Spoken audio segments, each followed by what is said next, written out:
सबके दिलों की जान बनाया है आपने, मुश्किल को भी आसान बनाया है आपने। कैसे अदा करूंगा मोहब्बत का कर्ज मैं, इमरान को इमरान है आपने। देखने को मिलेगा। पूरे जोश के साथ आप तालियां बजाइए। सुरेश पचौरी साहब, आरिफ मसूद साहब इमरान प्रतापगढ़ी का इस्तकबाल कर रहे हैं भोपाल की सरजमीन पर, मसाजिदों के शहर। सुरेश पचौरी साहब, सुरेश पचौरी साहब का इस्तकबाल कर रहे हैं। इमरान प्रतापगढ़ी साहब सुरेश पचौरी साहब का इस्तकबाल कर रहे हैं। आप तालियों में कंजूसी न करें बराए मेहरबानी। देखिए इमरान प्रतापगढ़ी साहब हमारे मेहमान हैं। सुरेश पचौरी साहब की बेइंतहा बेलोस खिदमत, आरिफ मसूद साहब की बेलोस खिदमत, और आरिफ मसूद साहब आपके बीच में आए हैं। आपके लिए हमेशा संघर्ष किया है। अब मैं आपके बीच और इमरान भाई के बीच में हायल होना नहीं चाहता। अब आप हैं और इमरान भाई हैं और पूरी रात है। मैं और तालियां देखिए, पीछे वाले वो ताली नहीं बजा रहे हैं। देखिए जब तालियों से जब इस्तकबाल होगा तो इमरान भाई के अंदर जो ताकत पहुंचेगी वो रात भर आपके लिए काम आएगी। जोरदार तालियों से जनाब इमरान भाई का इस्तकबाल करें और गुजारिश करता हूं कि वो तशरीफ लाएं। एक बार फिर जोरदार तालियां।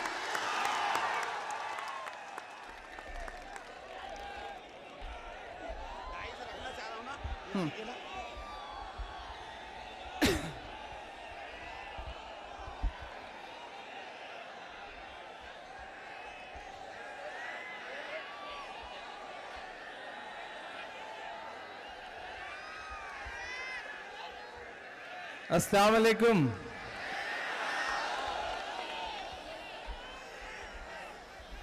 बहुत शुक्रिया इन बेपनाह मोहब्बतों के लिए। सलाम भोपाल को, सलाम मध्य प्रदेश को। बहुत दिन से मुंतजिर था कि कोई ऐसा मौका लगे कि आप सबके बीच में आ सकूं, आपसे रूबरू हो सकूं और आपको बहुत कुछ सुना सकूं। बहुत दिन से इंतजार में था।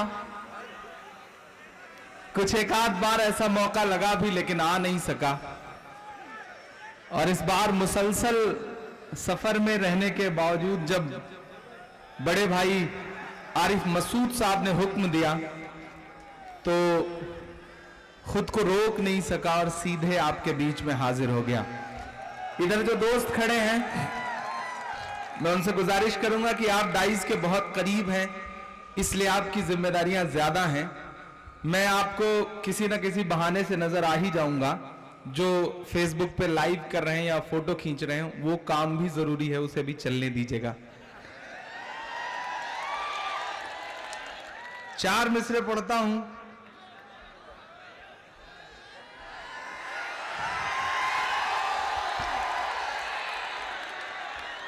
हर रात दुनिया के किसी न किसी शहर के किसी न किसी मुशायरे में होने के बाद आज भोपाल में एक बहुत अनूठे प्रोग्राम में खड़ा हूं और पूरी जिम्मेदारी से यह बात कह सकता हूं कि जब मैं नाते पाक पढ़ते हुए बच्चों की टीम को देख रहा था, बच्चियां जो हैं वो तराना पेश कर रही थीं, तो मेरा दिल कर रहा था कि मैं पूरी रात सिर्फ बैठा रहूं और इन बच्चों को सुनता रहूं।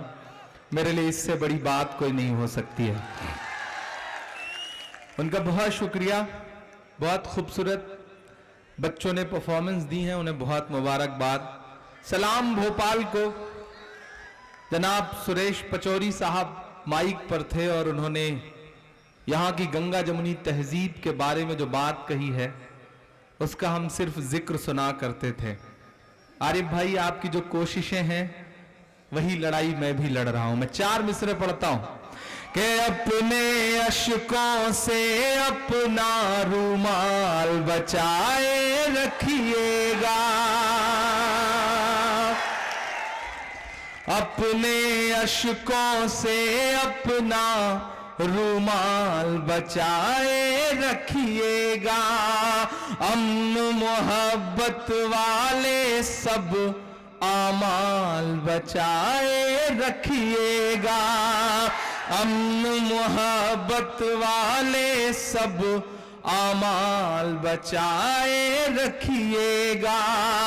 हम यूपी को बचा नहीं पाए हैं उनके चंगुल से, हम यूपी को बचा नहीं पाए हैं उनके चंगुल से। आप दरिंदों से अपना भोपाल बचाए रखिएगा।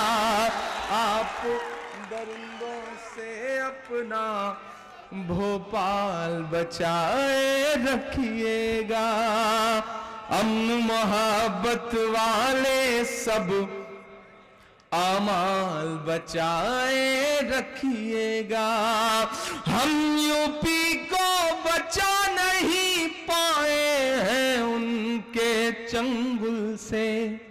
आप दरिंदों से अपना भोपाल बचाए रखिएगा। आप दरिंदों से अपना भोपाल बचाए रखिएगा। बहुत शुक्रिया, बहुत मोहब्बतें। भीड़ इतनी ज्यादा है और इतनी बड़ी तादाद में है कि एक के ऊपर एक लोग चढ़े जा रहे हैं। सलाम है आपकी मौजूदगी को और आपकी जिंदादिली को। मैं कोशिश करूंगा कि जो बड़ी खूबसूरत सी ठंड वाली ये शाम है जो धीरे धीरे रात में तब्दील हो रही है, इस शाम को रात में तब्दील होते होते और खूबसूरत बना सकूं। बहुत अच्छा सुन रहे हैं आप। मैं आपका हूं, आपकी दुआओं से बना हुआ इमरान हूं। मेरा दिल कर रहा है कि मैं बतौर शुक्रिया आपके लिए 4 मिसरे पढ़ूं कि सबके दिलों की जान बनाया है आपने। एक लड़का जो कभी गांव से निकला, बड़े पुराने से गांव से, तन्हा, जिसके पीछे किसी का कोई सपोर्ट नहीं, किसी मीडिया हाउस का कोई सपोर्ट नहीं, कभी किसी टीवी चैनल के स्क्रीन पर जो नजर नहीं आता, वो लड़का कभी कभी रात की तन्हाई में सोचता है कि जब वो कहीं नजर नहीं आता फिर भी लोगों के दिलों में कैसे रहता है। वो लड़का 4 मिसरे पढ़ता है कि सबके दिलों की जान बनाया है आपने, मुश्किल को भी आसान बनाया है आपने। कैसे अदा करूंगा मोहब्बत का कर्ज मैं, इमरान को इमरान बनाया है आपने, इमरान को इमरान बनाया है आपने, इमरान को इमरान बनाया है आपने। बहुत शुक्रिया। जिस तरह ने आपने जोश दिखाया है, जिस तरह से आपने दाद दी है, इंशाअल्लाह इसमें मेरे बाल बच्चे पल जाएंगे जो भी पैदा नहीं हुए हैं, और रात रात भर ऐसे मुशारे कराएंगे मसूद साहब तो होंगे भी नहीं, इसकी गारंटी के साथ 4 मिसरे और पढ़ता हूं। बहुत अच्छा सुन रहे हैं। चारों तरफ पूरा शहर जो है वो इस प्रोग्राम की होर्डिंग से पटा पड़ा है। बहुत मुशारे पढ़े जिंदगी में, बड़े बड़े बजट के मुशारे पढ़े, बड़े बड़े शायरों के मुशारे पढ़े, लेकिन जितनी खूबसूरती के साथ इस प्रोग्राम को ऑर्गेनाइज किया है ऐसा बहुत कम देखने को मिलता है। सलाम भोपाल को, सलाम इंदिरा प्रियदर्शनी जो स्कूल है इनका, उसकी पूरी टीम को। 4 मिसरे और पढ़ता हूं, कोशिश करता हूं कि आपको वहां तक पहुंचाऊं जिसके लिए या तो बहुत बदनाम हूं या बहुत मशहूर हूं, पहुंचाने की कोशिश करता हूं कि बेबस की मजबूर की चीखें नहीं सुनाई देती हैं। पिछले 4-5 दिन से गुजरात था, गुजरात जहां का चुनाव लफ्फाजियों से शुरू होकर के बयानों में नीचता तक उतरता हुआ और आखिर में सी प्लेन तक पहुंच के खत्म हुआ है। कल वोटिंग होनी है। मैंने 4 मिसरे कहे, मेरी आंखों में गुजरात के चुनाव के तमाम मंजरों के साथ साथ एक मंजर और भी है कि एक अधेड़ सा उम्र है, उम्र की 50 साल के आसपास की उम्र का एक दिहाड़ी करने वाला एक शख्स है। उसके पीछे से किया गया वार है और उसकी अधजली लाश और उसका लाइव वीडियो मेरी आंखों में राजस्थान का राजसमंद है। मैं 4 मिसरे पढ़ता हूं कि बेबस की मजबूर की चीखें नहीं सुनाई देती हैं। आदरणीय पचौरी जी, मैं चाहता हूं कि इसे सियासी गलियारों तक पहुंचाएं आप, कि बेबस की मजबूर की चीखें नहीं सुनाई देती हैं, भारत के दस्तूर की चीखें नहीं सुनाई देती है, भारत के दस्तूर की चीखें नहीं सुनाई देती है। मणिशंकर अय्यर का लफ्ज़े नीच तो सुन लेते हैं, पर अब पहुंचिएगा मेरे इशारे तक। मणिशंकर अय्यर का लफ्ज़े नीच तो सुन लेते हैं, पर जलते हुए मजदूर की चीखें नहीं सुनाई देती हैं। जलते हुए मजदूर की चीखें नहीं सुनाई देती हैं। फिर से पढ़ दूं? देखिए, आप सब तो बड़ी जिंदा दिली से सुन रहे हैं। उधर जो लोग कुछ खड़े हैं दीवारों पर, जो ये कसम खा के आए हैं दाद नहीं देंगे, मैं उनसे भी गुजारिश करता हूं कि थोड़ी आपकी भी शिरकत हो। पीछे तक भीड़ इतनी ज्यादा है कि जहां तक नजर जा रही है वहां तक भीड़ है, और जहां नजर का सिलसिला खत्म हो रहा है वहां उससे आगे भी भीड़ है। पीछे के लोगों को यह लग रहा होगा कि आपकी तालियों का शोर, आपकी दुआओं की आवाज मुझ तक नहीं पहुंचेगी। आप दुआएं दे के बताएं, इंशाअल्लाह मैं आपकी धड़कनें सुन के बताऊंगा। ये वादा करता हूं आपसे कि बेबस की मजबूर की चीखें नहीं सुनाई देती हैं, भारत के दस्तूर की चीखें नहीं सुनाई देती हैं। मणिशंकर अय्यर का लफ्ज़े नीच तो सुन लेते हैं, पर जलते हुए मजदूर की चीखें नहीं सुनाई देती हैं। जलते हुए मजदूर की चीखें नहीं सुनाई देती हैं। अरे भाई, जब आप माइक पर खड़े होकर के ये कह रहे थे कि गुजरात हम जीतने जा रहे हैं, तो यकीन करें आपके लहजे में और आपके पूरी पर्सनालिटी में जो कॉन्फिडेंस था, जो यकीन था, उसने आज मुझे यह यकीन दे दिया है कि हां, आप गुजरात जीतने जा रहे हैं। मैं 4 मिसरे पढ़ता हूं। मैं था गुजरात में, मैंने गांव-गांव जाके जनसभाएं करी हैं, क्योंकि मेरा अपना मानना है कि माइक पर खड़े होकर के शायरी के लहजे में बात कहकर के अपनी जिम्मेदारियों से मुक्त नहीं हुआ जा सकता। ये जो दौर है, इस दौर में 2 ही ताकतें हैं, एक अच्छी ताकतें, एक बुरी ताकतें। आपको तय करना है कि आप किसके साथ खड़े हैं। खामोशी से काम नहीं चलेगा। मैंने तय कर लिया है कि मैं किसके साथ खड़ा हूं, यह मायने नहीं रखता। सिर्फ यह मायने रखता है कि मैं नफरत वाली ताकतों के खिलाफ खड़ा हूं और हमेशा खड़ा रहूंगा। मैं 4 मिसरे पढ़ता हूं कि चाय वाले बाबू को, जैसे भोपाल सुनता है वैसे भी सुना नहीं है भोपाल ने। आपकी तालियों का शोर जाए भोपाल से दिल्ली तक, क्योंकि भोपाल से निकली हुई बात बहुत लंबे तक मार करती है, बहुत दूर तक असर करती है। मैं पढ़ता हूं साहब कि चाय वाले बाबू को चाय लेके डूबेगी, चाय वाले बाबू को। अच्छा, गलती उस शख्स की भी नहीं है। उसने पूरे देश में घूम घूम करके कहा कि भाइयों मैंने चाय बेची। हम ही ठहरे भोले लोग, हम सादगी पे मर मिटते हैं। हमने देश सौंप दिया। आज हालात सामने हैं। तब मैं मिसरे पढ़ता हूं कि चाय वाले बाबू को चाय लेके डूबेगी। और अगला मिसरा सच लगे तो फजाओं में सिर्फ आपकी तालियों का शोर हो। मैं पढ़ता हूं कि चाय वाले बाबू को चाय लेके डूबेगी, चाय वाले बाबू को चाय लेके डूबेगी, चाय से बचेंगे तो गाय लेके डूबेगी।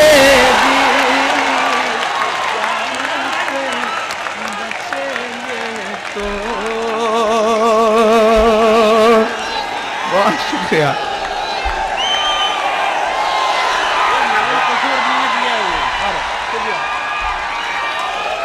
बहुत शुक्रिया। अभी बचाइए तालियां, चौथे मिसरे पे और ज्यादा बजानी पड़ेंगी, इसलिए भी बचा के रखिए। कि चाय वाले बाबू को चाय लेके डूबेगी, चाय से बचेंगे तो। कल सी प्लेन पानी में जहाज उतार के दिखाया उन्होंने, करतब करना आता है उन्हें। मैं तो इस इंतजार में था सुरेश जी कि वो सिर्फ जो है वो पानी पर सी प्लेन उतार के, जहाज उतार के आवाम को नहीं दिखाएंगे, बल्कि वो दांत से पानी पर उसको खींच के आगे भी बढ़ाएंगे, करतब की इंतहा दिखाएंगे। लेकिन इतने में ही उन्होंने बख्श दिया। तो मैं मिसरे पढ़ता हूं कि चाय वाले बाबू को चाय लेके डूबेगी, चाय से बचेंगे तो गाय लेके डूबेगी। नोटबंदी जीएसटी सबसे बच भी जाए पर मेरे दिल में जो दर्द पल रहा है वो पिछले 1 साल 2 महीने 13 दिन से, उसका मिसरा है ये, उसका मिसरा है ये। आपके भी दिल के दर्द का मिसरा हो और सच लगे, मेरा ईमान ये बात कह रहा है, तो अब तक की सबसे बड़ी ताली आपसे मांगता हूं कि चाय से बचेंगे तो गाय लेके डूबेगी। नोटबंदी जीएसटी सबसे बच भी जाए पर उस नजीब की मां की हाय लेके डूबेगी, उस नजीब की मां की हाय लेके डूबेगी।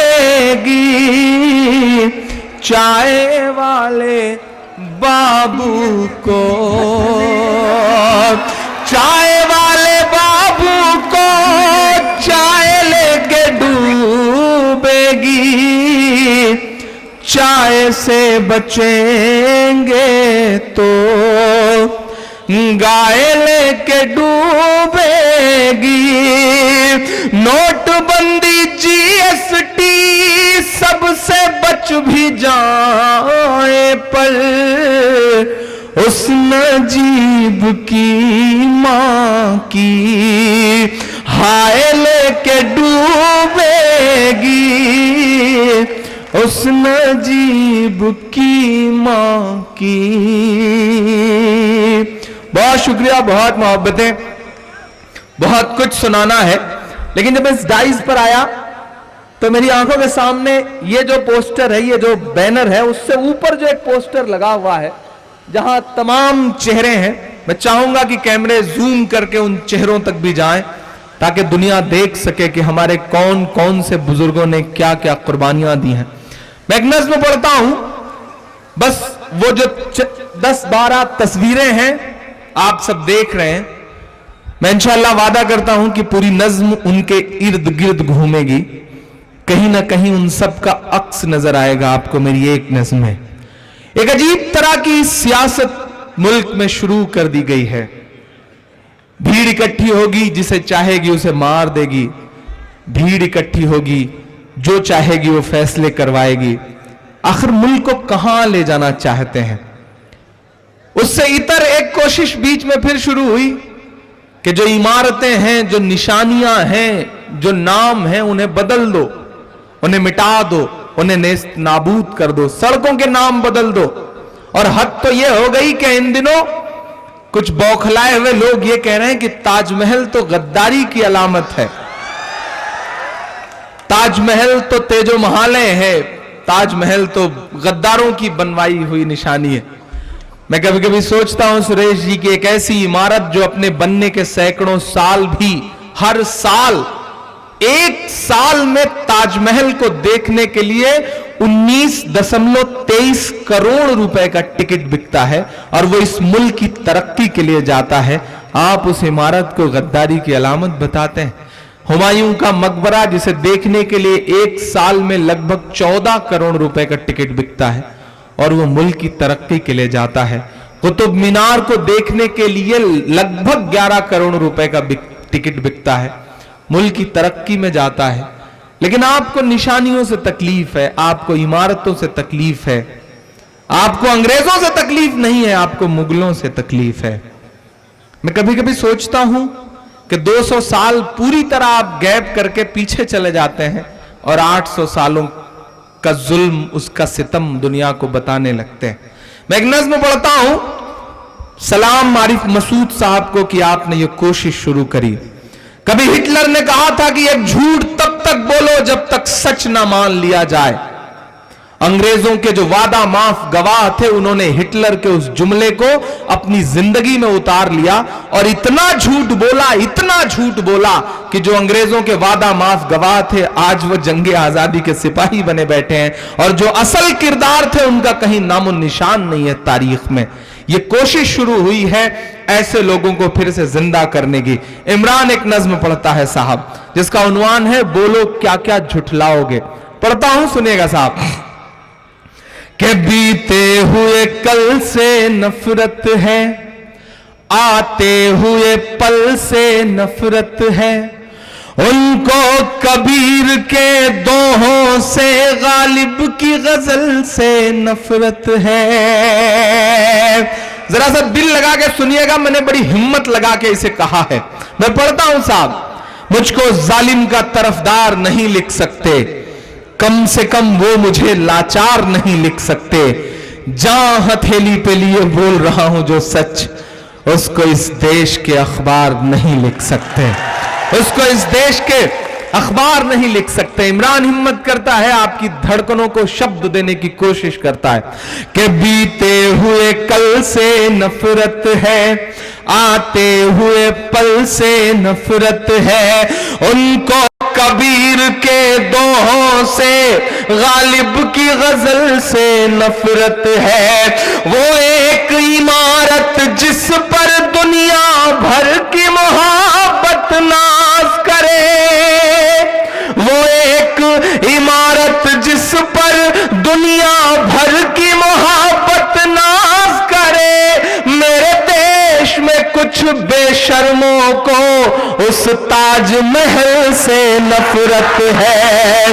मेरे देश में कुछ बेशर्मों को उस ताजमहल से नफरत है। मुमताज से जोधा बाई तक, अब सुन के बताना भोपाल वालों, कि मुमताज से जोधा बाई तक चाहत ही चाहत पाओगे। बोलो क्या क्या झुठलाओगे, बोलो क्या क्या झुठलाओगे, बोलो क्या क्या झुठलाओगे, बोलो क्या क्या झुठलाओगे। जिस ओर नजर दौड़ाओगे, भोपाल की सैकड़ों इमारतें गवाह हैं इमरान के मिस्रों की, कि जिस ओर नजर दौड़ाओगे हमको ही जिंदा पाओगे। बोलो क्या क्या झुठलाओगे, बोलो क्या क्या झुठलाओगे, बोलो क्या क्या झुठलाओगे। बोलो क्या क्या झुठलाओगे।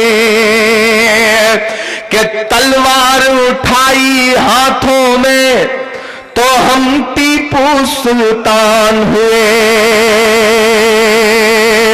मैं एक एक नाम गिनाता जाऊंगा एक एक मिसरे में, और आपके दिलों में उनके लिए जो एहतराम है वो तालियों में बदलता जाएगा। मैं पढ़ता हूं साहब कि तलवार उठाई हाथों में तो हम टीपू सुल्तान हुए। शहनाई छूली होठों से तो हम बिस्मिल्लाह खान हुए। तलवार उठाई हाथों में तो हम टीपू सुल्तान हुए। शहनाई छूली होठों से तो हम बिस्मिल्लाह खान हुए। संगीत की बारी आई तो अल्लाह रखा रहमान हुए। अब फिर से पुकारता हूं आपको कि संगीत की बारी आई तो अल्लाह रखा रहमान हुए। सरहद की हिफाजत की खातिर अब्दुल हमीद उस्मान हुए। सरहद की हिफाजत की खातिर अब्दुल हमीद उस्मान हुए। अब मेरा गुरूर का मिसरा है ये कि जिसको जाना था चले गए, जिनको जाना था चले गए, अब हमको भेज न पाओगे। बोलो क्या क्या झुठलाओगे, बोलो क्या क्या झुठलाओगे, बोलो क्या क्या झुठलाओगे, बोलो क्या क्या झुठलाओगे, बोलो क्या क्या झुठलाओगे। तारीख को पढ़ना, तारीख को समझना बहुत जरूरी है। आप सारे लोगों को एक नाम बता रहा हूं, सबके हाथ में मोबाइल रहता है। यूट्यूब पे कभी राम पुनियानी को सर्च करिए, उनके वीडियोस मिलेंगे, उन्हें सुनिए, तारीख की सच्चाइयां पता चलेंगी। मैं एक बंद पढ़ता हूं साहब। बोलो क्या क्या झुठलाओगे, बोलो क्या क्या झुठलाओगे।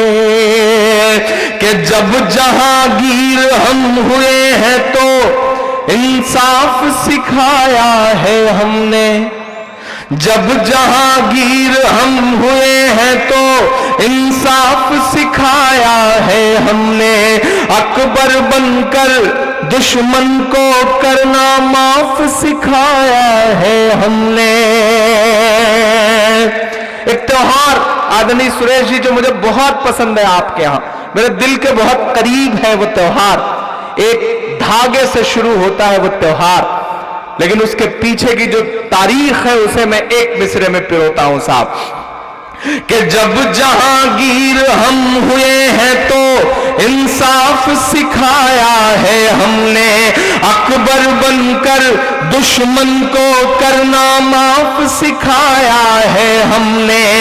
जब कर्मावती ने रक्षा वाला बस एक धागा भेजा था, जब कर्मावती ने रक्षा वाला बस एक धागा भेजा था, बनकर के हुमायूं तब बहना की लाज बचाया है हमने। बनकर के हुमायूं तब बहना की लाज बचाया है हमने। और नफरत वालों सुनो कि जब जब बहनों से हाथों पर, जब जब बहनों से हाथों पर अपने राखी बंधवाओगे, हमको ही जिंदा पाओगे। बोलो क्या क्या झुठलाओगे, बोलो क्या क्या झुठलाओगे, बोलो क्या क्या झुठलाओगे। शायरी का मतलब था लबो रुखसार जुल्फ आंचल मोहब्बत महबूब से गुफ्तगू। शायरी का मतलब था दिल। मेरे लिए शायरी दिल से निकल करके दिल्ली तक पहुंच चुकी है। मेरी शायरी का मकसद सिर्फ और सिर्फ मेरी आंखों के सामने जो नई नस्ल बैठी है उसके दिलों में जो कहीं थोड़ी बहुत उदासी है उसे दूर करने की कोशिशों का नाम है शायरी। मेरी नजरों में शायरी का मतलब है जालिम की आंख से आंख मिला के बात करना। मैं बात करता हूं, मैं कुछ नाम गिना रहा हूं। मायूस होने से काम नहीं चलेगा, वक्त बुरा है, दौर बुरा है, लेकिन मायूसी से काम नहीं चलेगा। दुश्वारी और इस्लाम का रिश्ता 1400 साल पुराना है, घबराने से काम नहीं चलेगा। डूबते हुए सूरज को देख करके लोग दरवाजा बंद कर लेते हैं। मायूस मत होइए, मायूसी कुफ्र है। वक्त से आंख मिलाइए, वक्त के पंजे से पंजा मिलाइए, क्योंकि जो वक्त से पंजा नहीं मिलाते, वक्त उनसे बहुत बुरा इम्तिहान लेता है। जिन अंग्रेजों की हुकूमत में कभी सूरज नहीं डूबता था, वो वक्त से पंजा नहीं मिला सके, तो आज उनके राजाओं के कपड़े बैंड बाजे वाले पहनते हैं। ये बात आपको समझनी पड़ेगी। मैं एक बंद पढ़ता हूं साहब, और अलल ऐलान पढ़ता हूं कि बोलो क्या क्या झुठलाओगे, बोलो क्या क्या झुठलाओगे, जिस ओर नजर दौड़ाओगे हमको ही जिंदा पाओगे।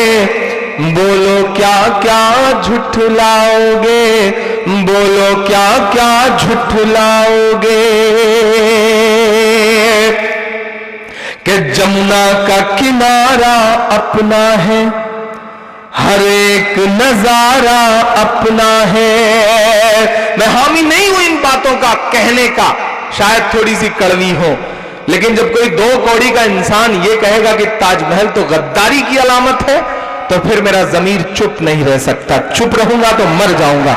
मैं पढ़ता हूं साहब कि जमुना का किनारा अपना है, हर एक नजारा अपना है, वो भूल भुलैया अपनी है, वो कुतुब मीनारा अपना है। और अब समेटना अपनी तालियां, पहुंचा देना दिल्ली तक। शायद प्रचार करके लौट आए हो, सोने जा रहे हो, पड़े नींद में खलल। मैं चाहता हूं कि जो कानों में शीशा पिघल के पड़ चुका है, न सच सुनाई देता है, न चीखें सुनाई देती हैं, क्या पता आपकी तालियों के शोर से कान के पर्दे साफ हो सकें। इमरान मिस्र पढ़ता है कि जमुना का किनारा अपना है, हर एक नजारा अपना है, वो भूल भुलैया अपनी है, वो कुतुब मीनारा अपना है। टुकड़े टुकड़े की मत सोचो, सारा का सारा अपना है। और अब मैं उबलते हुए देखना चाहता हूं अगले मिसरे पे भोपाल को। मैं देखना चाहता हूं कि भोपाल की रगों में जो लहू दौड़ रहा है, उसमें अभी कितनी जान बाकी है। मैं पढ़ता हूं मिसरे साहब कि जमुना का किनारा अपना है, हर एक नजारा अपना है, वो भूल भुलैया अपनी है, वो कुतुब मीनारा अपना है। टुकड़े टुकड़े की मत सोचो, सारा का सारा अपना है। 15 अगस्त का लाल किला, वो भी तो हमारा अपना है। बहुत शुक्रिया।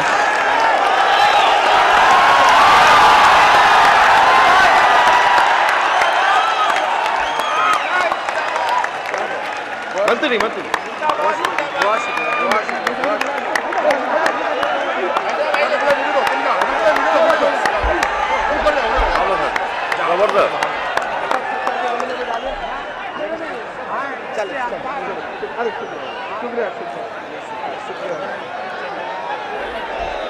बहुत शुक्रिया, बहुत शुक्रिया। आपकी मोहब्बतों ने माला माल कर दिया है कि जमुना का किनारा अपना है, हर एक नजारा अपना है, वो भूल भुलैया अपनी है, वो कुतुब मीनारा अपना है। टुकड़े टुकड़े की मत सोचो, सारा का सारा अपना है। टुकड़े टुकड़े की मत सोचो, सारा का सारा अपना है। 15 अगस्त का लाल लाल किला वो भी तो हमारा अपना है। 15 अगस्त का लाल किला वो भी तो हमारा अपना है। बात थोड़ी सी कड़वी है लेकिन कह ही देता हूं कि जो जो तुमने बनवाया है,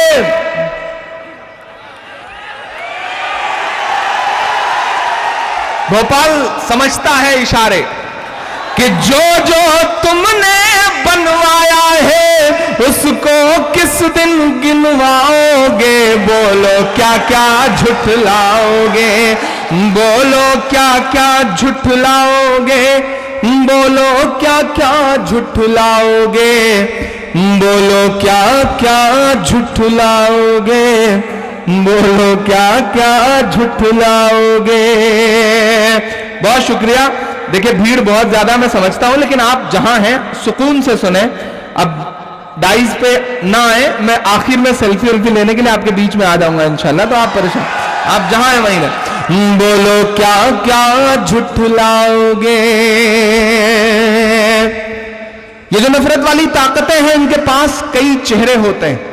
जिस तरह रावण के पास कई चेहरे थे, अलग अलग चेहरों से अलग अलग काम लेता था, उसी तरह ये नफरत वाली जो ताकतें हैं इनके पास अलग अलग चेहरे होते हैं। एक चेहरा बयान देता है, दूसरा चेहरा उसे टीवी चैनलों पे डिफेंड करता है, तीसरा चेहरा उसे भाषणों में डिफेंड करता है, और चौथा जब यह देखता है कि नई बात नहीं बन रही है तो फिर ताजमहल के सामने जाकर के सफाई करके आ जाता है। अब एक बंद पड़ता है इमरान, ताजमहल किसी मुसलमान का सिंबल नहीं है। ताजमहल सिर्फ शाहजहां की इमारत नहीं है, ताजमहल मोहब्बत का सिंबल है, ताजमहल हिंदुस्तानियत का सिंबल है। मैं दुनिया के जिस भी मुल्क में गया हूं, किसी भी विदेशी से मैंने बात करी है तो वो इंडिया का जिक्र आते ही कहता है वही इंडिया जहां ताजमहल है, वो ताजमहल। हमें फख्र है उस इमारत पर, और इमरान आखिरी बंद पड़ता है। इधर के दोस्तों से गुजारिश है कि अगर चुनाव में ना खड़े हों तो बैठ जाएं, और जो आवाजें कर रहे हैं उनसे गुजारिश है कि बिल्कुल ऐसे चुप हो जाएं जैसे अडवाणी जी आजकल चुप हो गए, तो बैठ जाएंगे तो अच्छा रहेगा। गुजारिश करता हूं ताकि मैं बंद आगे बढ़ा सकूं। और इधर जो डाइस पे लोग खड़े हैं उनसे मैं गुजारिश कर रहा हूं कि व्यवस्था बन चुकी है, अब आप लोग भी कहीं अच्छा सा पड़ोस देख के बैठ जाएं, और जब मर्दों के बीच में बैठना है तो चॉइस क्या करना, कहीं भी बैठ जाएं, अच्छा ही रहेगा। बहुत अच्छा सुन रहे हैं आप, बहुत ज्यादा भीड़ है, मैं कद्र करता हूं आपकी आमद की। पूरे मध्य प्रदेश के कोने कोने से लोग इस प्रोग्राम में आए हुए हैं, ये आपकी मोहब्बतों का सदका है, मैं इसका कर्ज कभी उतार नहीं सकता। मैं पढ़ता हूं, आजमगढ़ से आए, चलिए आप आजमगढ़ से, हम प्रतापगढ़ से, बात एक ही है, लगभग अड़ोस पड़ोस का ही मामला है। मैं पढ़ता हूं साहब कि बोलो क्या क्या झुठलाओगे, बोलो क्या क्या झुठलाओगे, कि चाहत की निशानी पर जब भी नफरत का निशाना पड़ता है, चाहत की निशानी पर जब भी नफरत का निशाना पड़ता है, तारीख की हर सच्चाई को माथे से लगाना पड़ता है। आवारा सियासत की खातिर मत प्यार के दुश्मन बनिएगा, आवारा सियासत की खातिर मत प्यार के दुश्मन बनिएगा, वरना फिर ताज की चौखट पर झाड़ू भी लगाना पड़ता है, वरना फिर ताज की चौखट पर झाड़ू भी लगाना पड़ता है, कि चाहत की निशानी पर जब भी नफरत का निशाना पड़ता है, इतिहास की हर सच्चाई को माथे से लगाना पड़ता है। आवारा सियासत की खातिर मत प्यार के दुश्मन बनिएगा, वरना फिर ताज की चौखट पर झाड़ू भी लगाना पड़ता है। अब प्यार में भी हिंदू मुस्लिम, अब प्यार में भी हिंदू मुस्लिम, कितना नीचे गिर जाओगे, बोलो क्या क्या झुठलाओगे, बोलो क्या क्या झुठलाओगे, बोलो क्या क्या झुठलाओगे, बोलो क्या क्या झुठलाओगे। बहुत शुक्रिया, बहुत मोहब्बतें। नज्म खत्म हुई, आप ताली बजा सकते हैं। हाँ, मैं जी साहब की जीएसटी ने भाई साहब को बहुत परेशान कर रखा है, लग रहा है इन्हें कई बार रिटर्न फाइल करना पड़ता है। मैं 4 मिसरे पढ़ देता हूं, सब पढ़ूंगा। आज की रात हम हैं और आप हैं, जब तक शहीद नहीं हो जाऊंगा तब तक वापस नहीं जाऊंगा, आज मैंने सोच रखा। अच्छा, आरिफ मसूद भाई भी सियासी आदमी हैं, इन्हें पता है किससे कितना काम लेना है। जमुना प्रसाद उपाध्याय अयोध्या के एक शायर हैं, वो एक शेर कहते हैं कि नदी के घाट पर भी यदि सियासी लोग बस जाएं तो प्यासे होंठ एक एक बूंद पानी को तरस जाएं। हालांकि उन्होंने ये बात उत्तर प्रदेश के नेताओं के लिए कही है, मध्य प्रदेश पे लागू नहीं होती। उसी तरह जिस तरह देश में बहुत सारे कानून जम्मू और कश्मीर पे लागू नहीं होते, कि नदी के घाट पर भी यदि सियासी लोग बस जाएं तो प्यासे होंठ एक एक बूंद पानी को तरस जाएं। गनीमत है कि मौसम पर हुकूमत चल नहीं सकती, नहीं तो सारे बादल इनके खेतों में बरस जाएं। तो आरिफ भाई को भी ये पता है कि कितना काम लेना है, इसलिए अकेले ही बुलाओ, जान ही ले लो बंदे की। तो उनकी मोहब्बत को सलाम। इनसे 3 साल पहले एक बड़ी रौबदार आवाज में एक फोन आया मुझे, और मुझे कहा गया कि हम स्कूल में अपने प्राइज डिस्ट्रीब्यूशन का एक प्रोग्राम करना चाहते हैं, भोपाल चले आइए। उस लहजे में न जाने क्यों बड़े भाई जैसा हुक्म था कि मैंने अपनी झोली उठाई और मैं भोपाल चलाया। तब से एक बड़ा गहरा सा रिश्ता जुड़ गया। दुनिया मुझे बहुत बदनाम करती है कि मैं मुशायरों में बहुत पैसे मांगता हूं, काफी हद तक सही भी कहती है, लेकिन न जाने क्यों इनका जब फोन आता है तो न मेरी आवाज निकलती है, न मैं कुछ मांग पाता हूं, और आने के बाद बड़ा शर्मिंदा रहता हूं। ये सोचता हूं जो भी कुछ ये दें वो इन्हीं को लौटा के जाऊं, वरना नेता आदमी है, पता नहीं कब कौन से बहाने से वापस ले लें। तो इनकी मोहब्बत को सलाम। तो मुझे याद आता है एक बार एक चूहिया ने हाथी से शादी रचा ली। सुहागरात के दिन हाथी मर गया।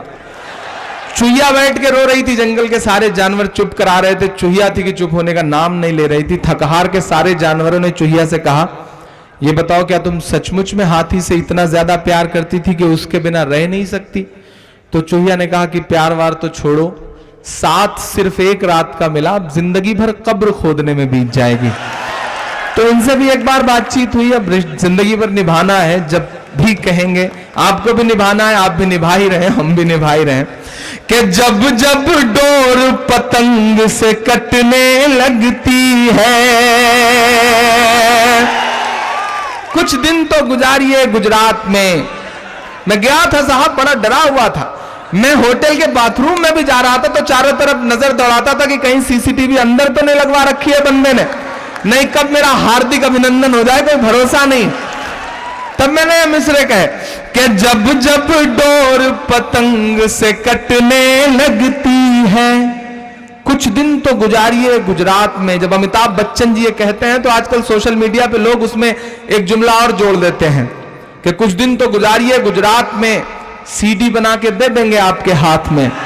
तब इमरान ये मिसरे पढ़ता है कि जब जब डोर पतंग से कटने लगती है, तब तब कोई सीडी बटने लगती है, तब तब कोई सीडी बटने लगती है। ये राहुल का खौफ है कि बस एक दिन में, बात सच्ची लगे तो किसी भी पार्टी और किसी भी विचारधारा से ताल्लुक रखते होइएगा, अपनी तालियों के शोर को सच के साथ मिलाइएगा कि तब तब कोई सीडी बटने लगती है। ये राहुल का खौफ है कि बस एक दिन में मोदी की जीएसटी घटने लगती है, मोदी की जीएसटी घटने लगती है, तब तब कोई सीडी बंटने लगती है। मेरा गुस्सा, मेरे दिल की कुढ़न, सब कुछ अगर इन मिसरों में ढल गया हो तो सुन के बताइएगा। मुझे हैरत होती है कि जब चुनाव में खड़ा होकर के देश के सर्वोच्च पद पर बैठा हुआ इंसान माइक पर यह कहता है कि मुझे हराने के लिए, मेरी पार्टी को हराने के लिए मनमोहन सिंह जी ने, पूर्व थल सेना अध्यक्ष ने मणिशंकर के घर पे मीटिंग करी एंड ऑल दैट, इस तरह की जब बातें करते हैं वो, तो कभी कभी मुझे लगता है कि जिन्होंने अपने शपथ ग्रहण में सबसे पहले नवाज शरीफ को बुलाया, बिना बताए देश को चले गए बिरयानी खाने। आप कह रहे हैं, हालांकि उन्होंने वेज बिरयानी खाई रही होगी, वेजिटेरियन आदमी, और आज तो अल्पेश ठाकुर ने कह भी दिया कि वो बड़ा महंगा मशरूम खाते हैं ताकि गोरे होते जाएं। अच्छी कोशिशें हैं।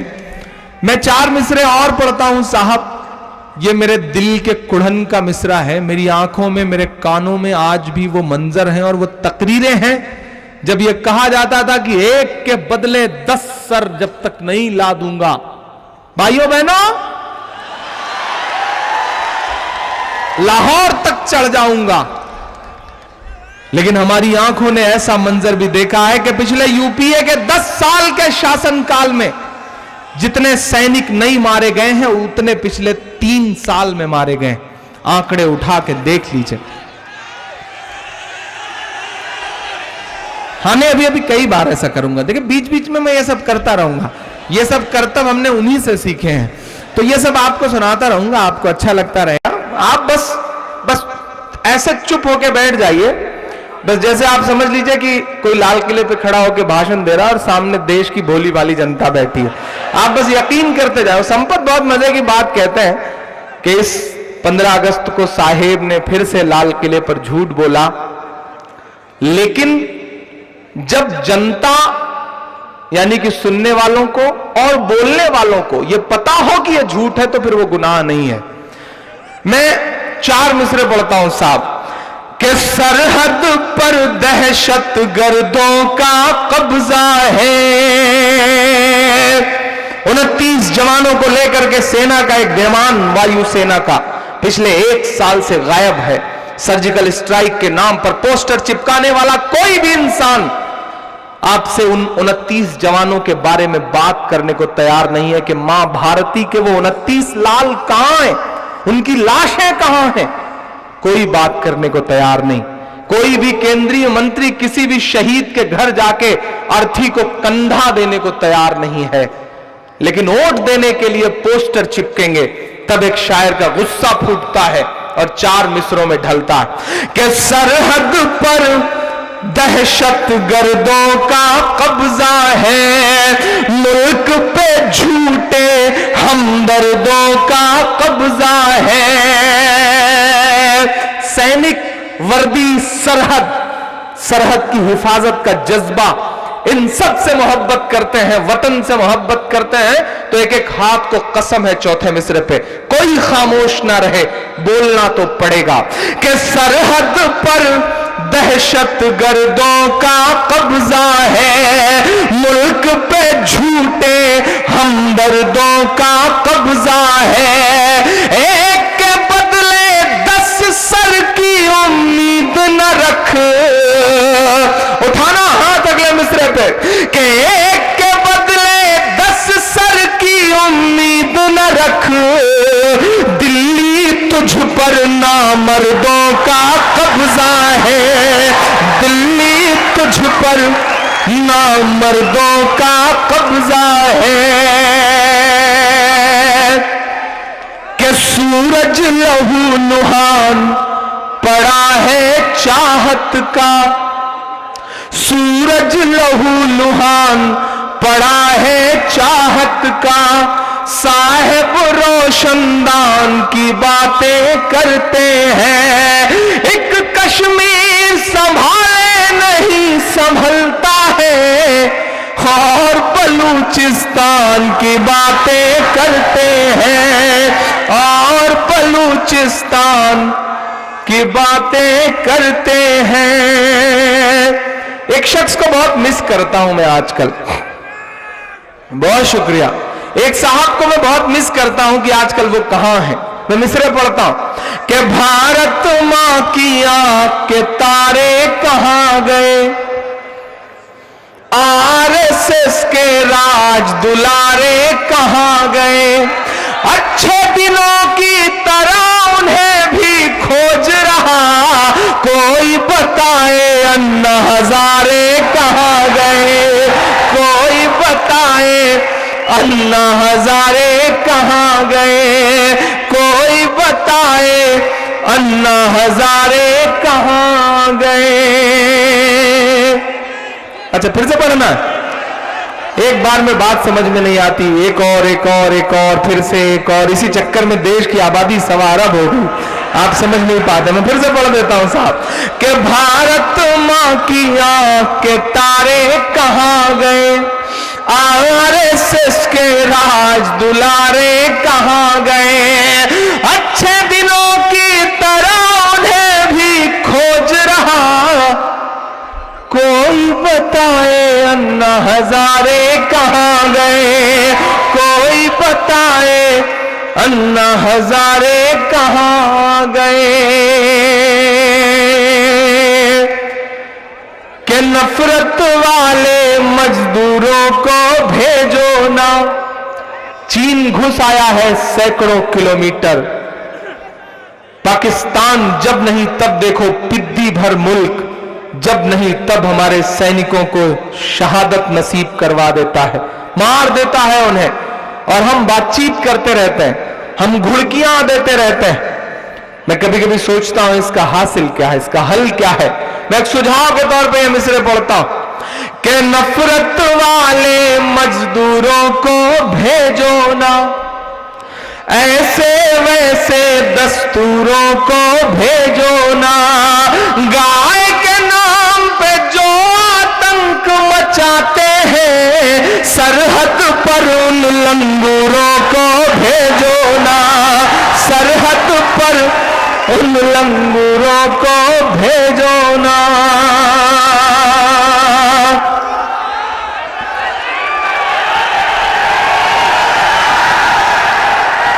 नहीं, जब तक सबकी ताली नहीं आएगी तब तक फिर से नहीं पढ़ूंगा। कि नफरत वाले मजदूरों को भेजो ना, ऐसे वैसे दस्तूरों को भेजो ना, गाय के नाम पे जो आतंक मचाते हैं, सरहद पर उन लंगूरों को भेजो ना, सरहद पर उन लंगूरों को भेजो ना। यही मिट्टी, यही वतन, यहां की आबो हवा। इमरान चार मिसरे पढ़ता है। मैं पिछले दिनों ऑस्ट्रेलिया गया था मुशारे में, तो वहां एक बहुत बड़ा रेडियो चैनल है बीबीसी की तरह, SBS, वहां मुझे इंटरव्यू के लिए बुलाया गया। तो पहला सवाल ही यही था, आदरणीय कुमुद मीरानी जी उसे होस्ट कर रही थी। उन्होंने मुझसे कहा, इमरान साहब आपका नाम इमरान है, आपके लिए वतन और वतन परस्ती के मायने क्या है? मैंने कहा, कुमुद जी अगर आप मुझसे ये सवाल ना पूछती तो शायद मुझे भी लगता कि मेरा इमरान होना नामुकम्मल है। जब तक इस तरह के सवाल ना आए मजा भी नहीं आता। तब मैंने 4 मिसरे पढ़ के उनके सवाल का जवाब दिया। मैं जानता हूं यही जवाब आप सबकी धड़कनों से भी निकलता है, बस सुनने वाले कुछ और सुन लेते हैं क्योंकि उनके कानों में नफरतें घुली हुई हैं। इमरान मिसरे पढ़ता है साहब कि मेरी सांसों पर तुम्हारा अनगिनत एहसान है। थोड़ा सा बदलता हूं आपको कि मेरी सांसों पर तुम्हारा अनगिनत एहसान है।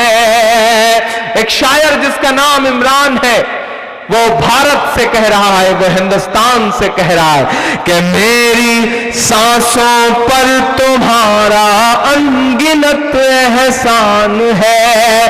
तेरी खुशहाली रहे कहता मेरा ईमान है, तेरी खुशहाली रहे कहता मेरा ईमान है। आप पे इल्जाम है कि आप सिर्फ मजहबी शेरों पे दाद देते हैं। इन 4 मिसरों पे दाद दे करके ऐसी नफरत की बात करने वालों के मुंह पे तमाचा मारिएगा। मैं पढ़ता हूं कि तेरी खुशहाली रहे कहता मेरा ईमान है, मेरी सांसों में तिरंगे की बुलंदी की दुआ, मेरी सांसों में तिरंगे की बुलंदी की दुआ, मेरे हिंदुस्तान तुझ पर जान भी कुर्बान है, मेरे हिंदुस्तान तुझ पर जान भी कुर्बान है, मेरे हिंदुस्तान तुझ पर जान भी कुर्बान है। लेकिन वही एक शायर जब देखता है नफरतों को इक्तदार पर बैठे हुए, तब उस शायर के अंदर से ये मिसरे निकलते हैं कि इस सियासत के लिए ईमान को मत मारिए, इस सियासत के लिए ईमान को मत मारिए, राम को मत मारिए, रहमान को मत मारिए, राम को मत मारिए, रहमान को मत मारिए। कल मुझे एक गाय रो रो करके ये कहती मिली, कल मुझे एक गाय रो रो करके ये कहती मिली, नाम पर मेरे किसी इंसान को मत मारिए, नाम पर मेरे किसी इंसान को मत मारिए, इस सियासत के लिए ईमान को मत मारिए। मैंने आपसे शुरू में ही कहा कि मायूसी कुफ्र है, डरने से काम नहीं चलेगा। आपको अपने तेवर और अपने लहजे के साथ जीना पड़ेगा। सच की पहचान बनकर जियो तो सही, तुम निगहबान बनकर जियो तो सही, सच की पहचान बनकर जियो तो सही, तुम निगहबान बनकर जियो तो सही, ये ज़माना अदब से झुकाएगा सर। अब सच्चा मिसरा हो तो फिर मुहर लगाना। ये ज़माना अदब से झुकाएगा सर, तुम मुसलमान बनकर जियो तो सही, तुम मुसलमान बनकर जियो तो सही। आज भोपाल आने का मकसद यह नहीं था कि आपको बहुत कुछ सुनाऊंगा। आज मैं सिर्फ इस प्रोग्राम में इसलिए आया हूं कि मुझे कुछ बच्चों से मिलना था, मुझे उनका हुनर देखना था, मुझे उनसे गुफ्तगू करना था, मुझे अपने पुराने दिन याद करने थे। मैं उसमें बहुत हद तक कामयाब हूं और बहुत जज्बाती होकर आपसे एक बात कहता हूं इन मिसरों के जरिए कि इस तरह हौसले आजमाया करो। शायरी मेरा पेशा नहीं है, शायरी मेरा मिशन है। मुझे अपने आने वाली नस्लों को बेदार करना था, शायद अल्लाह को मुझसे कुछ काम लेना था। अल्लाह ने मेरे अंदर कुछ टूटे फूटे लफ्ज डाल दिए। मेरे लिए शायरी का मकसद सिर्फ इतना है। और पूरे हिंदुस्तान में जिन चीजों को लेकर, जिस मिशन के साथ गली गली घूमता जा रहा हूं। आज 7वीं रात है जब लम्हा भर भी नहीं सो पाया हूं और मुसलसल सफर किया है। ये कुर्बानियां, ये नींद खराब करना शायद इसी मिशन का हिस्सा है कि इस तरह हौसले आजमाया करो, मुश्किलें देख कर मुस्कुराया करो। मेरी माएं सुन रही हैं इन मिसरों को, मैं आपको सबसे ज्यादा शामिल करता हूं इन मिसरों में कि इस तरह हौसले आजमाया करो, मुश्किलें देख कर मुस्कुराया करो। दो निवाले भले कम ही खाया करो, अपने बच्चों को लेकिन पढ़ाया करो, अपने बच्चों को लेकिन पढ़ाया करो। ये जो वक्त वक्त पर 2-2 कौड़ी के लोग निकल आते हैं जो ये कहते हैं कि ये खाओ, ये पहनो, ये मत बोलो, ये बोलो, ये करना पड़ेगा, अजान मत दो, माइक से आवाज आती है तो कान में खलल पड़ता है। कमियां हमारी हैं कि रब की राहों में फरियाद तो कीजिए, मुश्किलों में उसे याद तो कीजिए।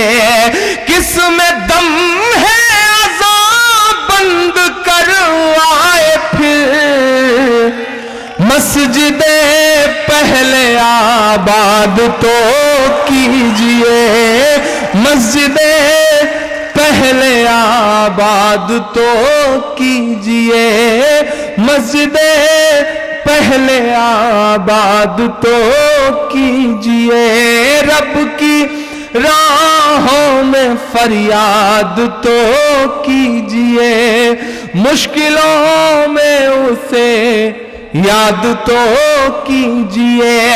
किस में दम है अज़ान बंद करवाए फिर, मस्जिदे पहले आबाद तो कीजिए। एक ट्रेंड चल पड़ा है जिसकी दुकान आजकल बंद हो जाती है फिल्म इंडस्ट्री में या सियासत में।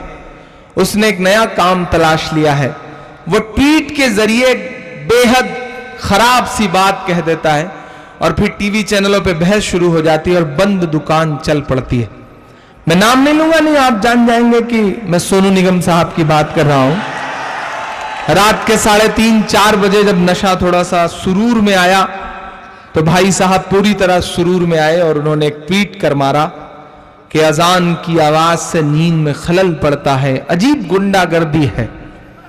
मैं भोपाल में खड़ा हूं, मैं झीलों के शहर भोपाल में खड़ा हूं, लेकिन मैं इलाहाबाद से आया हूं जो गंगा और जमुना के संगम का शहर है, जो हिंदू धर्म के हिसाब से 2 नदियां मिलती हैं, संगम बनता है और अदृश्य सरस्वती उपजती हैं। एक ऐसे बेहद धार्मिक शहर से आया हूं। मैं जहां रहता हूं मेरे घर से 400 मीटर की दूरी पर कई सारे मंदिर हैं। मैं रात के 3:30-4 बजे मुशायरों से वापस लौटता हूं बेहद थका हुआ। वही वो लम्हा होता है जब मंदिर से आरती और घंटियों की आवाज शुरू होती है, भजन की आवाज शुरू होती है। लेकिन मैं पूरी जिम्मेदारी से कहता हूं भोपाल वालों की आज तक कभी भी मेरी नींद में मंदिर से निकलने वाली आवाज से खलल नहीं पड़ा, क्योंकि यही है हमारा मुल्क, यही है हमारे मुल्क की खूबसूरती कि कभी किसी की नींद में अजान से खलल नहीं पड़ता, आरती से खलल नहीं पड़ता, वाहे गुरु की आवाजों से खलल नहीं पड़ता, या फिर चर्च से निकलने वाली प्रेयर से खलल नहीं पड़ता। यही तो हमारे मुल्क की खूबसूरती है।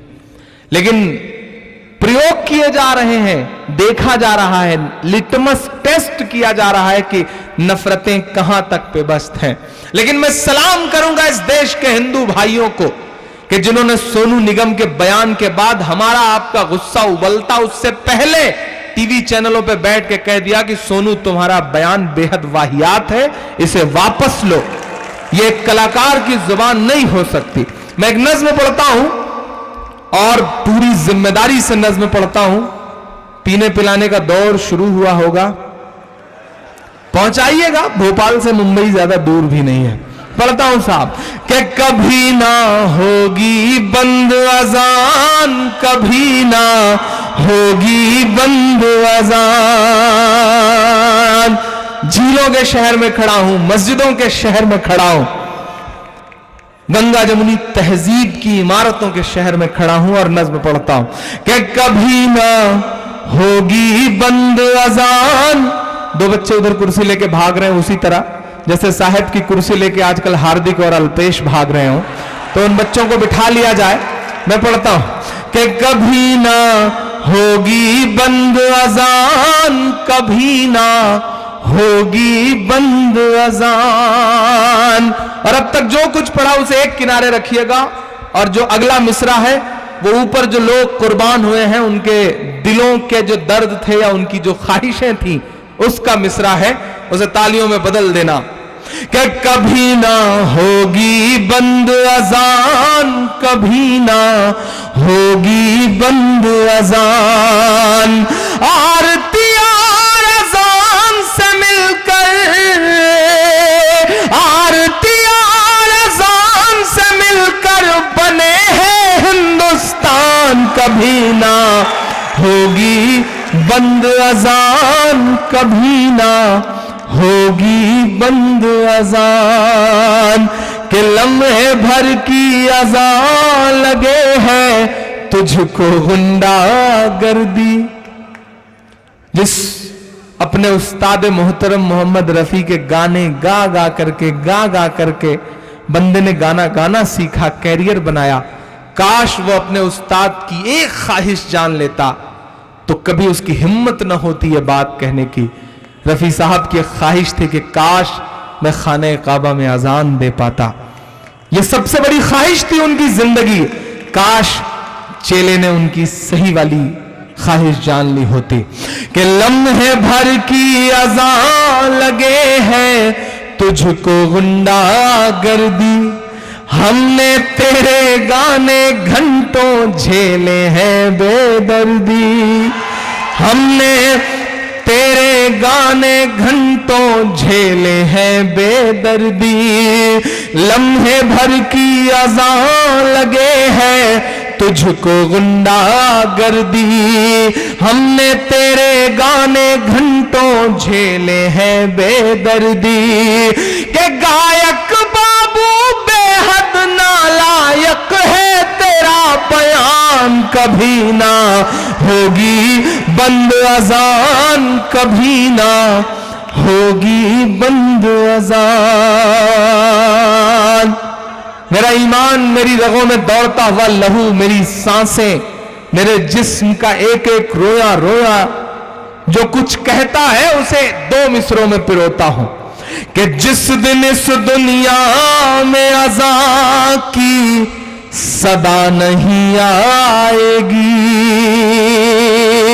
अब सुनना, कसम है कि खात को अगले मिसरे पे कोई खामोश नहीं रहेगा कि जिस दिन इस दुनिया में अज़ां की सदा नहीं आएगी। सोनू साहब, जिस दिन इस दुनिया में अज़ां की सदा नहीं आएगी, रात ही रह जाएगी उस दिन सुबह नहीं आएगी।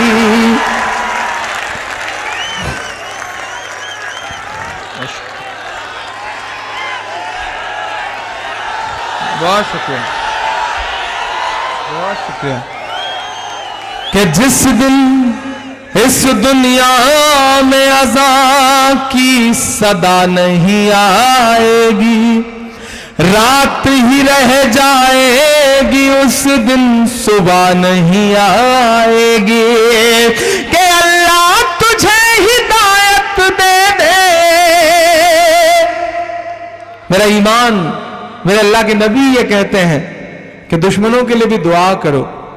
आप अल्लाह के रसूल मस्जिद नबी में बैठे हैं, एक शख्स पहुंचता है और सबके सामने अल्लाह के रसूल और उनके सहाबी बैठे, उनके सामने मस्जिद नबी में पेशाब करना शुरू कर देता है। सहाबी दौड़ते हैं उसे मारने के लिए, आप सबको मना करते हैं, कहते हैं पानी लाओ, कहते हैं ये जो गंदगी इसने करी है इसे साफ करो। उसे अपने पास बुला के कहते हैं कि मस्जिद अल्लाह की इबादत का घर है, पेशाब करने की जगह नहीं है। इतना सुनना था कि वो आपके कदमों में गिर पड़ता है और कहता है मैं तो आपका अखलाक चेक करने आया था, मुझे कलमा पढ़ा दीजिए। हम तो उनके मानने वाले हैं, हम तो उनके मानने वाले हैं कि जिन पर रोज एक बुढ़िया कूड़ा फेंकती थी, एक दिन उसने कूड़ा नहीं फेंका तो आप उसका हाल चाल लेने के लिए उसके घर गए। हम तो उनके मानने वाले हैं। ये जो लोग कहते हैं कि इस्लाम का दहशतगर्दी से रिश्ता है, उन्हें बताया जाए कि नहीं, इस्लाम सिर्फ मुसलमानों के लिए नहीं आया है। अल्लाह के रसूल सिर्फ मुसलमानों के लिए नहीं आए, इसीलिए उन्हें रहमतुल लिल आलमीन कहा गया, रहमतुल लिल मुस्लिमीन नहीं कहा गया।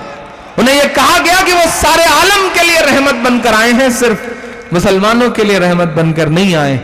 जो ये कहते हैं कि इस्लाम नाहक लहू बहाने की इजाजत देता है, खून बहाने की इजाजत देता है, भोपाल वालों उन्हें बताया जाए कि नहीं, इस्लाम कभी नाहक खून बहाने की इजाजत नहीं दे सकता।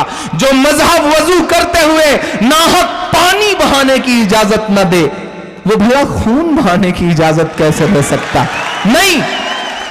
ये जो टीवी चैनलों के जरिए इस्लाम का चेहरा बना दिए गए हैं, दरअसल वो इस्लाम का चेहरा नहीं है, हो ही नहीं सकते, हो ही नहीं सकते। मैं आपसे भी गुजारिश करता हूं कि जो फर्जी लोग, दहशत का लबादा ओढ़े हुए लोग इस्लाम का चेहरा बने हैं, उनकी मजम्मत करिए, उनके खिलाफ बोलिए, क्योंकि जिस तरह बिस्मिल्लाह कहकर के शराब पीने से हराम शराब हलाल नहीं हो जाती, उसी तरह अल्लाह अकबर कह करके किसी मासूम का कत्ल कर देने से वो कत्ल जायज नहीं हो जाता। मजम्मत करिए ऐसे लोगों को, ऐसे लोगों के खिलाफ आवाज बुलंद करिए, क्योंकि बोलना तो पड़ेगा। इसलिए इमरान ये मिसरे पढ़ता है कि जिस दिन इस दुनिया में अज़ा की सदा नहीं आएगी, रात ही रह जाएगी, उस दिन सुबह नहीं आएगी, कि अल्लाह तुझे हिदायत दे दे, अल्लाह तुझे हिदायत दे दे, ले आए ईमान, कभी ना होगी बंद अजान, कभी ना होगी बंद अजान, होगी बंद अजान, कभी ना होगी बंद अजान। बहुत शुक्रिया, बहुत मोहब्बतें। जी जी जी जी, मैं सब पढ़ा, मैं सब सुनाऊंगा मेरे भाई, मुझे आपकी एक एक फरमाइश पता है। अच्छा, नीचे बैठे हुए कुछ लोग तो इस तरह से हुक्म देते हैं जैसे जिले इलाही अनारकली को हुक्म दे रहे हो। मैं कोशिश करूंगा कि मैं आपकी सारी फरमाइशें पूरी करूं। आप जो जो मांग कर रहे हैं, इंशाल्लाह आपकी एक एक मांग भरी जाएगी।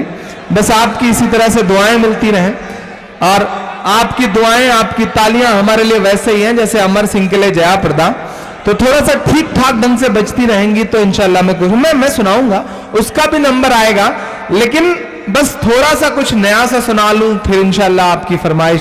मैं मदरसा भी सुनाऊंगा, मैं फलस्तीन भी सुनाऊंगा, मैं नजीब भी सुनाऊंगा, मैं कश्मीर भी सुनाऊंगा, मैं बर्मा भी सुनाऊंगा। और एक नज्म के लिए मेरे बड़े भाई मोहतरम आरिफ मसूद साहब की फरमाइश है, तो मुझे उनका हुक्म भी पूरा करना है, क्योंकि सुबह उन्हीं की गाड़ी से एयरपोर्ट जाना है। पता नहीं कहां खराब हो जाए और मेरी फ्लाइट छुड़वा दें, कोई भरोसा थोड़ी है, नेता आदमी है। तो आप तो मध्य प्रदेश के लोग हैं, आप तो देख ही रहे हैं, आप तो झेल ही रहे हैं। मैं एक नज्म सुनाऊं, लेकिन पहले 4 मिसरे पढ़ता हूं।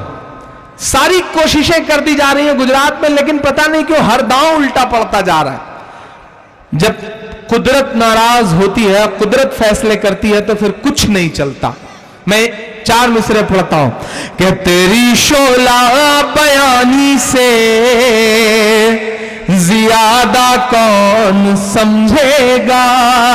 थोड़ा थोड़ा आप पे ठंड का असर हो रहा है, मैं समझ रहा हूं, इसीलिए कुछ कुछ लोगों ने अपनी जेब में हाथ डाल लिया है।